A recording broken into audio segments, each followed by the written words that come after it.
Diane Ellsworth, Dianeellsworth. And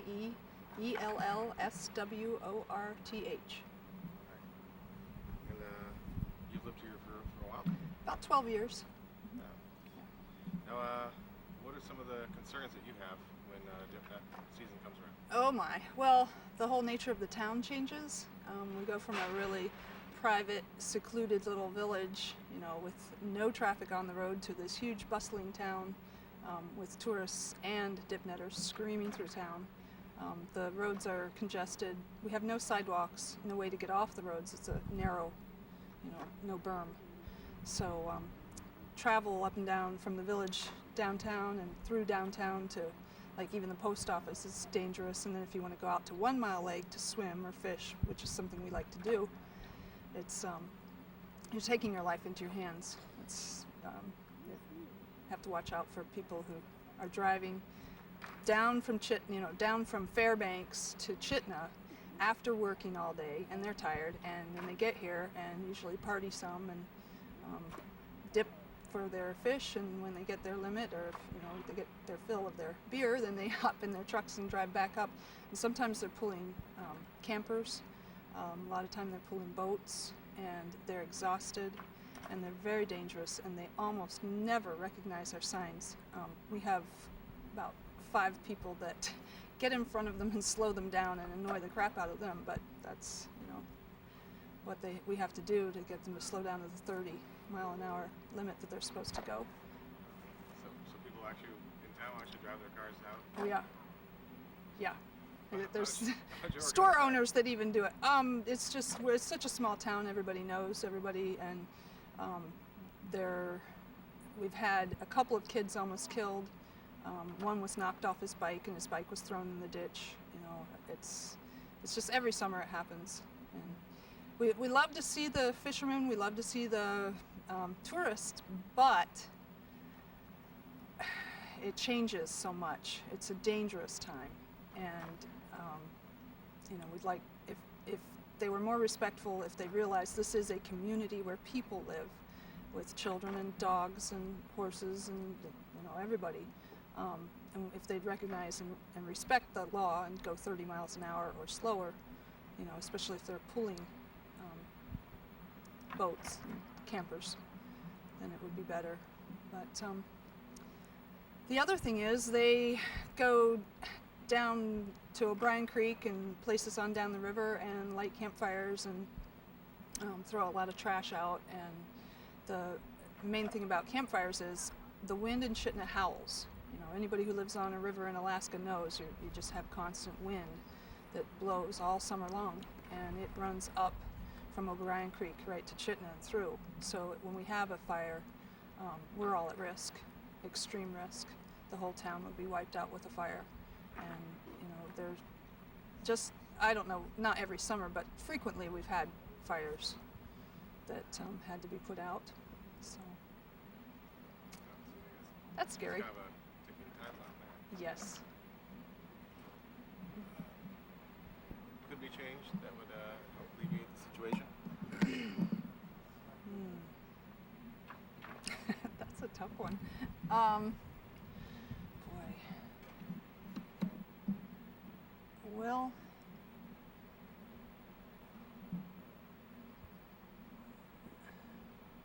I don't really know. Joe knows so that it's not just everybody stopping on the side of the road and climbing down a rope or, getting out and tromping down to the river. A little bit more structure would help.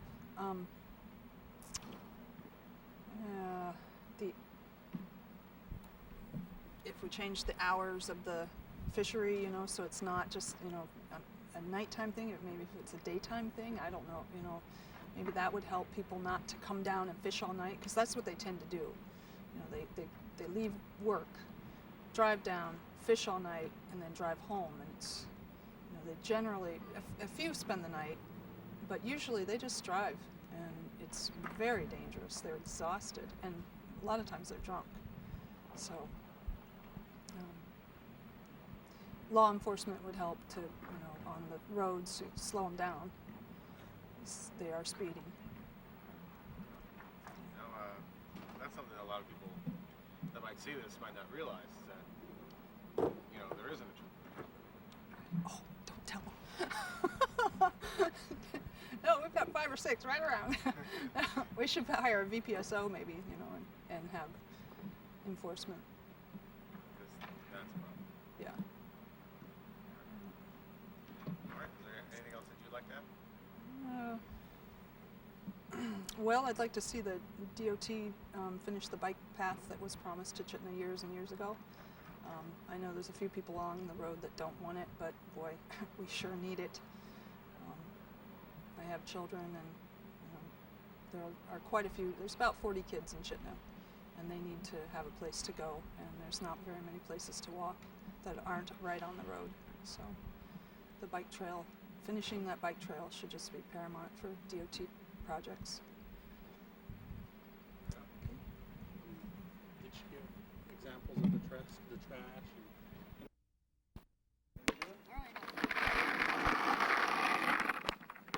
Hi, my name is Keaton Shephard, and I live in Chitina, Alaska, and I love Heartbeat, Alaska. Cool. Fair enough. Thanks, man. Okay. Well, I'm taking the girls home. Oh, nice shot. Sweet. So I can take shots of you with them. Oh no, and show them that I'm driving illegally with them in the back of the truck. You guys, are you pulling these up? Pulling what up? Those things. Where are they sticking up? Girls! Say hi. Audrey will. No! Oh, you have food in your mouth. That work? There's something here. Oh, you have some kind of letters or something too. Put that up. Letter? Throw it at me. That was from the spaghetti. Zucchini!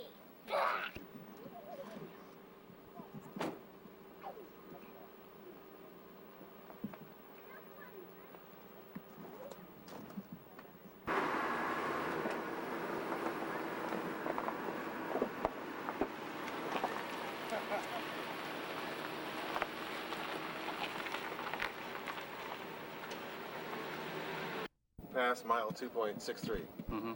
And tell me why that's significant.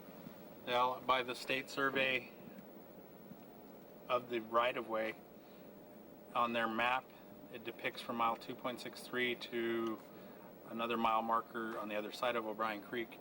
That area shows that there's no legal public access from the right-of-way to the Copper River. They've surveyed the edge of the Copper River, and they've surveyed the edge of the center line of the right-of-way. And when they surveyed the edge of the Copper River, they established the legal high water mark for the Copper River.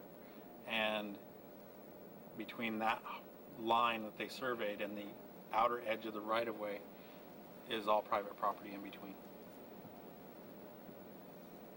That's the reason why. And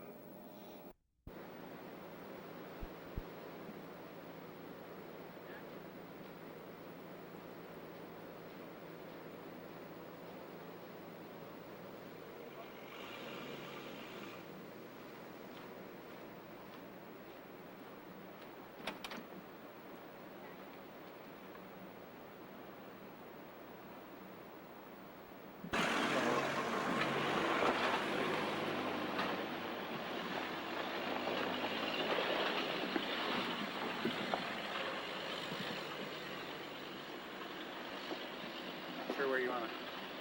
well, we can kind of just do the same thing, Okay. except I can have you kind of talking as you're doing it. All right.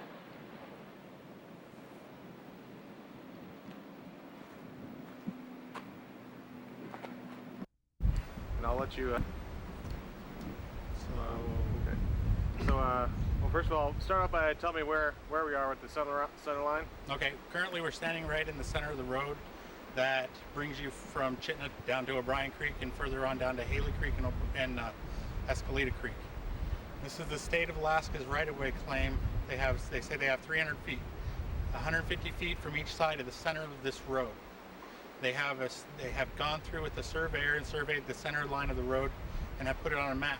They've also taken and surveyed the edge of the Copper River and that's meandering the river to establish where the high water mark is on that river. And anything uplands of that high water mark is considered private property up to the point of the right-of-way.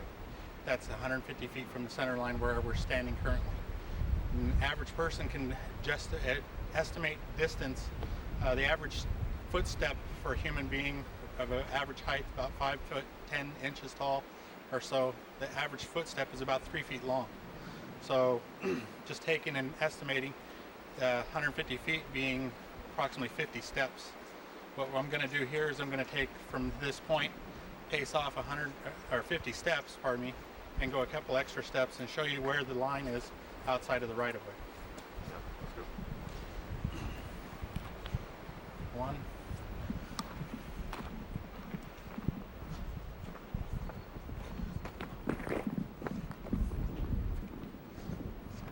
18, 19, 20.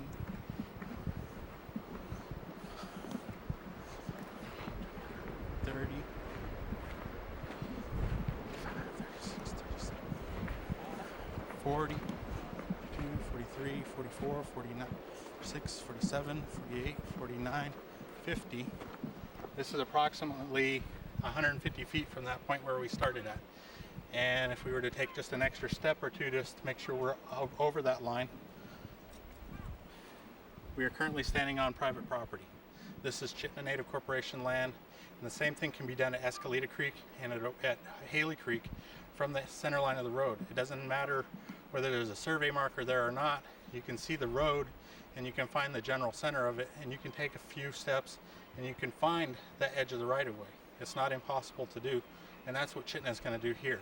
One of the things that we're planning to do is come down here and block the public's access from all this vehicular travel that you see down here.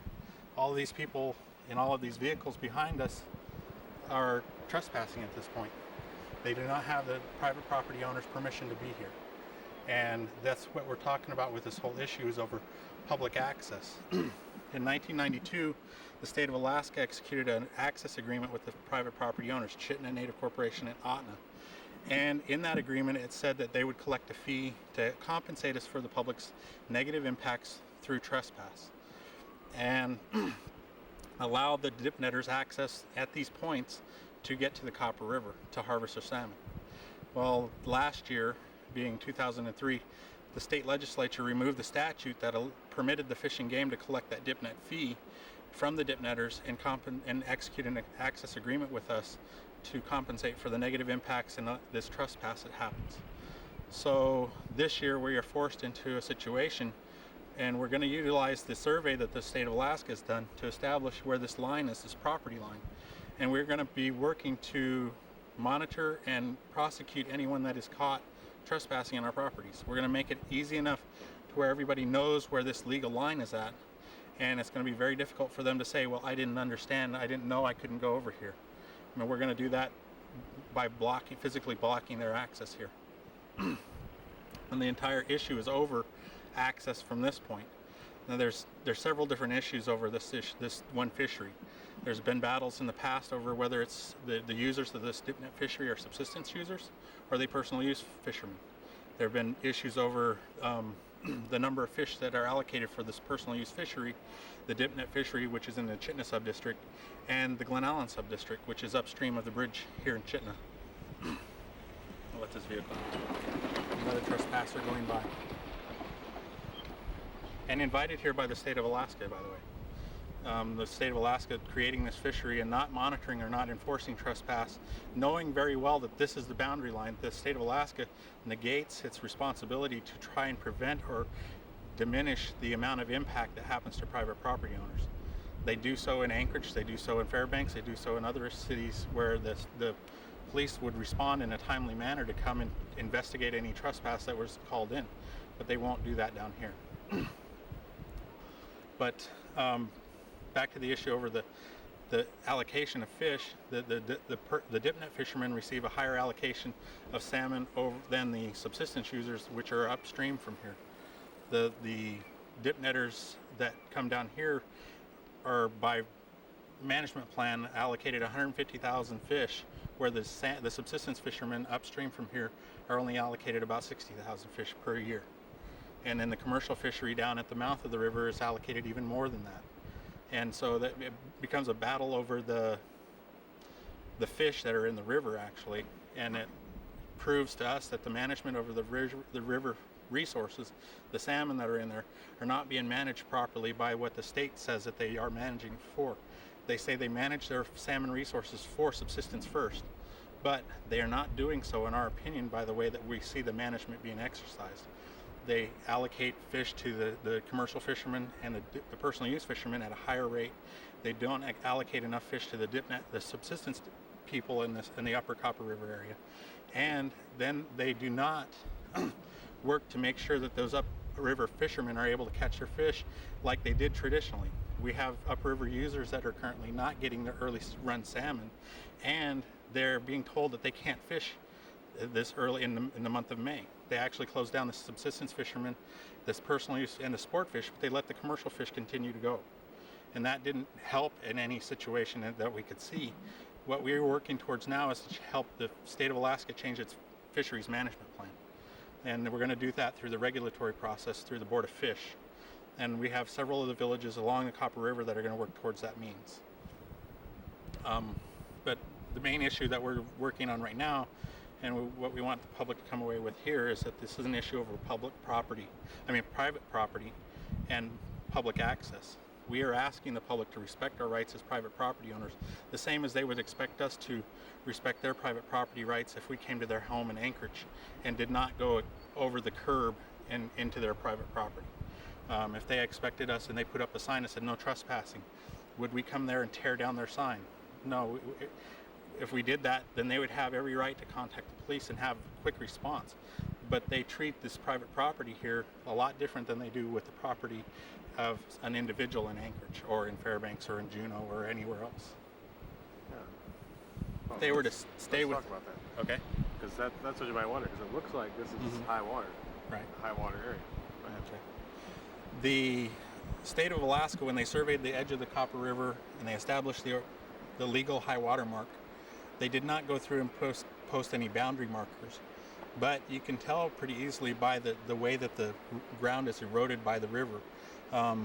All this area that we're standing up on is, you can easily say, is above the high water, or above the water line right now. Even as the Copper River rises, this area hardly ever goes under the water. The reason why there's no vegetation here is because of all the vehicles that travel over it. One of the things that people would argue is, okay, well, we have access through the O'Brien Creek stream that's running down and flows into the Copper River.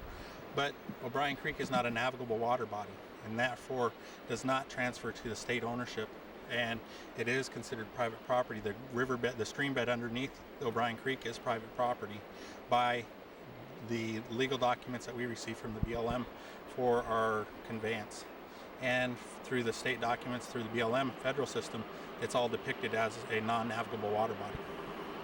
So let's walk down to about where we'd estimate the high water mark for Copper River is. Okay.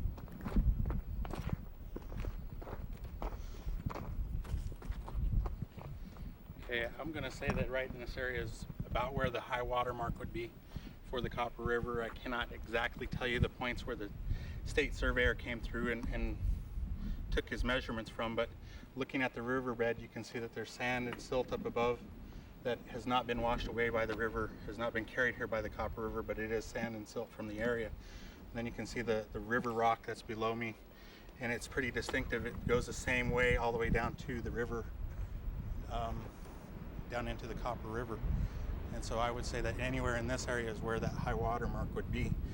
Now the state of Alaska could come back and post markers here, and then the people with boats would have access through the Copper River to come to this point and get out of their boat and stay below those markers. But the state of Alaska has not done so, so it leaves a lot of room for question, a lot of room for argument and debate on where somebody can be and say they're on the down river side of that high water mark. So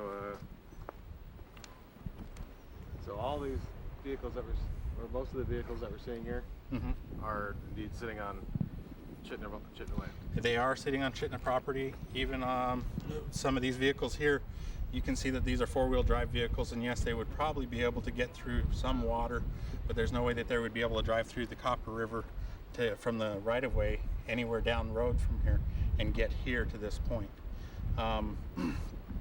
The only way to get these vehicles down here to even below the high water mark is through Chitina private property, and that's the only way that they've been getting down here. And the state of Alaska has really been, and through the access agreement that we had executed with them before, that did permit them to come and do that for years. But now the state of Alaska has taken that access agreement away, and we're at the point where we're having to battle and struggle with all of these dip netters and the state of Alaska Fish and Game and the state of Alaska Department of Transportation over what our legal rights are.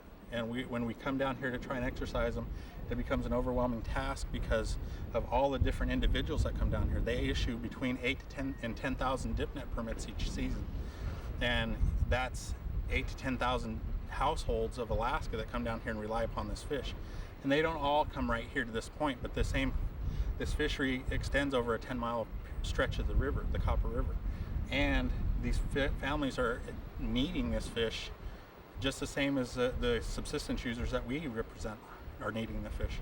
They've come to rely upon them, but the level of reliance is a little different than what our rural residents are, and that's another debatable issue. The issue that we're really wanting to address through all of this is the public's access, the legal access rights that we see that they have and what we have as private property owners to prevent that access on our properties without our permission. And that is something that continually happens. The state of Alaska, through their regulatory process, through opening this fishery up and allowing people to harvest fish here, have created a system that creates trespass problems for private property owners. It may not be as bad at other locations as it is here, and to us we've selected this land and asked for this land for a reason. This land was historically important to our people. Right across the river is one of the most historic villages we have, and that's Terrell. That was one of the villages of one of our great chiefs, and we don't want to see dip netters going there and erecting salmon cleaning tables and building campfires and pitching a tent there to stay there overnight. It's private property, and please respect the fact that this has historical value to the native people that live here. And we try and express that to people. We try and express it in different avenues, but when you're talking about 8,000 to 10,000 different people that don't get to attend every meeting that we go to and say these things, it becomes a very difficult struggle for us to get everybody to understand what we're trying to enforce here. That we want them to be able to harvest the fish. We're not saying we need to deny them access to the fish. We're saying please respect our private property rights. Please respect our land. And don't come here, even at the points you can legally access the river, don't come here and trash the area. Don't leave your trash behind. Make sure it gets thrown away in receptacles correctly. Make sure you use restrooms that are provided. And if those services are not available to you, you need to make sure that the state of Alaska, who is allowing you to come here and do this, understands that they need to provide those services or make permission or some way to get you those services. Not just, well, there's nothing here, so let's just leave it that way. That's one of the big problems that we have here is that we have a lot of negative impacts from these dip netters that come down here. We have trash that gets left behind. Before all these vehicles were here, I came down here and found plywood and boards with nails in them and broken glass and empty soda cans and different things, charred wood from their fire camps. And they don't have any care what condition they leave the land in when they leave. We're asking people to come down here and be respectful visitors. This is not their home. They have a right to come down here through regulation to come down and harvest fish, but they don't have a right to come down here and to trash the land and to just make it a very ugly place to be. Alaska is supposed to be pristine and very unique and a very good experience for everybody, whether you've lived here 1 year, 100 years, or you just arrived today. We want it to be beautiful. We want it to be respected, and that's what we're asking for in this place. like this. We selected this land for a reason. We didn't select it so that we'd have these battles with the state of Alaska or for a financial opportunity to cash in on people wanting to come down here and dip net. We are asking for assistance through the state of Alaska to resolve these issues, to come up with a solution that wins for everybody. And we had that when we had the access agreements in place. We came to them and we said, you know, the issues that we're having to monitor things, and we're seeing things not being done correctly. We asked them to address those issues with us, and we've gotten hardly any response.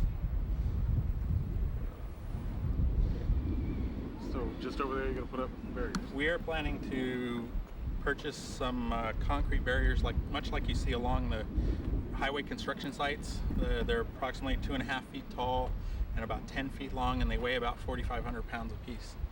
And we are planning at that 150-foot line outside of the right-of-way, just on our side of the line, taking these concrete barriers and placing them in place in a way that these vehicles can't get past them, and they cannot access this area down here, even though there is state land below our land in this area. They have no legal right to access our land from the right-of-way down here. So the only resolution we see on our side of the fence is that we have to put up some kind of a barrier to prevent them from accessing this river. Just asking them and posting signs doesn't solve the problem. There was a comment made by a representative from the Chitina Dipnet Association. Why doesn't the native corporations put up fences around all their land that they don't want people on? Well, we've gone through all of the processes that we've seen in front of us, testified to the legislature, both House and Senate. We've talked to the Dipnet Association. We've gone to the Board of Fish. We've asked them for assistance on all of this. We've talked to the Fish and Game. We've talked to the Commissioner of DOT. We've talked to the Commissioner of Fish and Game. And everyone that's involved, we've talked to them on several occasions. We actually had meetings set up where we had come together once a month and talked about the issues that we were facing down here. And there were many issues that we constantly were telling them about. Issues over trash not being picked up, issues over fire concerns, issue over shooting of weapons. I mean, there are boats going up and down this river, but yet there's still people that fire off their pistols when they get feeling good. And there's a safety issue. They don't know what's on the other side of the river. There are people that stay on the other side of the river. We have shareholders that have their fish camps on the other side, opposite side of the river. But all these dipnetters come down here and they wind up firing off their weapons, and they're without regard for human life. And that's a safety concern. The issue over parking vehicles up along the top of the bluff there, that's a safety concern, especially when you have people that are down here and they don't monitor for DUI as often as they should. And there's not enough enforcement down here to properly monitor all of this. But in a real world, you have to understand that DUI is happening. There are people that are down here dip netting and drinking and having a good time, and they're driving their vehicles, either four-wheelers or trucks or cars, along this very rocky cliff road, and they're going to have a vehicle eventually get hit by a drunk driver that's going to go over the edge because there's no way to avoid it. They're parked right on the edge of the river, right on the edge of the cliff, and the only place for that car to go is into the Copper River. There's another issue over environmental, with all the trash that they leave behind, and all these vehicles, they come down here and they're parked down in the ordinary below the high water mark. None of these vehicles are 100% leak proof. Guarantee you that if we went and we checked underneath some of these vehicles, we'd probably find traces of oil or antifreeze or transmission fluid or any other kind of fluid, that grease that they use in their axles or whatever. And when the water is up high, they drive through this water, it can contaminate the water. It can create an issue of health concerns over the fish that are in the river. When we put up the barricade and we block public access by vehicle down here and by foot, that we're going to have a large public outcry. The dip netters that do come down here and rely upon these resources, the fish out of the Copper River, here at O'Brien Creek and at the different locations that are on Ahtna land, they're going to start a floodgate of complaints over why can't I go down to O'Brien Creek and do the dip netting that I'm used to? Why is that? And then they're going to have to be educated by the state Fish and Game offices and their legislative offices on what the legal issues are. And they had the same problem happen back in the late 80s when we had a gate constructed just before O'Brien Creek, and we started charging for access through our lands down here to O'Brien Creek. and the dip netters did not like that. They cried foul, and they asked for and received what was in place last year, a dip net access agreement that was executed between the state of Alaska and the private property owners, where the dip netters paid a fee for their access, and it covered all of the access, gave us compensation for their trespass and the negative impacts to our properties, and it also provided for trash pickup and sewage cleanup. Right now, the only restroom facilities that are available here are facilities we put in, and that we put that in based on the access agreement we had with the Fish and Game from the start. Now that we have also taken away the fact that we do not monitor, or we do not perform the trash pickup any longer, and we don't do the sewer pickup for them, they actually put that out for bid on a contract. And from what I understand, this year they have no money for anybody to come down here and pick up trash, no money to put out dumpsters, no money to place restroom facilities. So when these restroom facilities are full, what are we going to do?